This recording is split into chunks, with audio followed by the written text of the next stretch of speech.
Sabe, é incrível pensar que uma carta com menos de 300 palavras, escrita há quase 2000 anos, pode nos ensinar tanto sobre as nossas comunidades hoje em dia.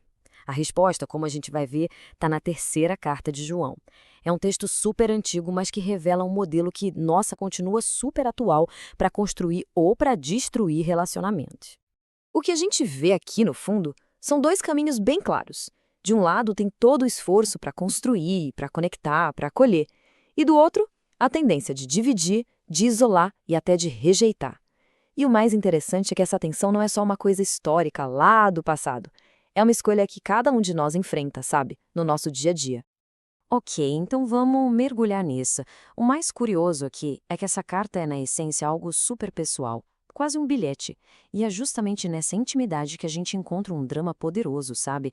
Um drama que gira em torno de duas figuras com atitudes assim, completamente opostas. É quase como se a gente estivesse lendo por cima do ombro uma correspondência privada, que acaba revelando um problema comunitário muito maior. O autor, que a gente conhece como João, o presbítero, ele escreve para resolver uma situação bem real. E é exatamente nesse conflito que a grande lição da carta aparece. Vamos começar então com o nosso herói, o Gaio. Ele é apresentado não só como um cara legal, mas como o verdadeiro modelo de um cooperador da verdade. Ou seja, alguém cujas ações, na prática, constroem e fortalecem a comunidade. E olha, o autor não economiza nos elogios. Ele diz que Gaio é fiel, que ele é acolhedor com os missionários que chegam e, o mais importante, a vida dele é um reflexo direto do que ele acredita. Ele não apenas fala a verdade, e essa é a expressão usada, ele anda na verdade. Para o autor, a maior alegria é justamente ver essa coerência em ação. Isso nos leva a um conceito que é, assim, o coração da carta: ser um cooperador da verdade. A ideia do autor é genial. Ele diz que, ao simplesmente acolher e apoiar os mensageiros, o Gaio não é um mero espectador, não mesmo. Ele se torna um parceiro ativo, indispensável na missão. E aqui está uma lição brilhante, né? Que a participação em uma comunidade não se resume a estar lá na frente liderando. O apoio, mesmo que pareça pequeno, um gesto de hospitalidade, uma ajuda material, tem um valor gigantesco. É uma forma de servir e de construir muito ativamente. Agora, como em toda boa história, a gente precisa olhar o outro lado da moeda. Se o Gaio representa a construção, o Diótrefes, bom, ele personifica a destruição.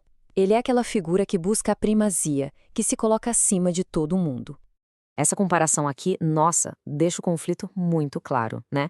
Cada virtude do Gaio, acolhimento, cooperação, encontra um contraponto destrutivo no Diótrefes, onde um constrói pontes, o outro levanta muros. É basicamente a diferença entre servir a uma causa maior e servir ao próprio ego.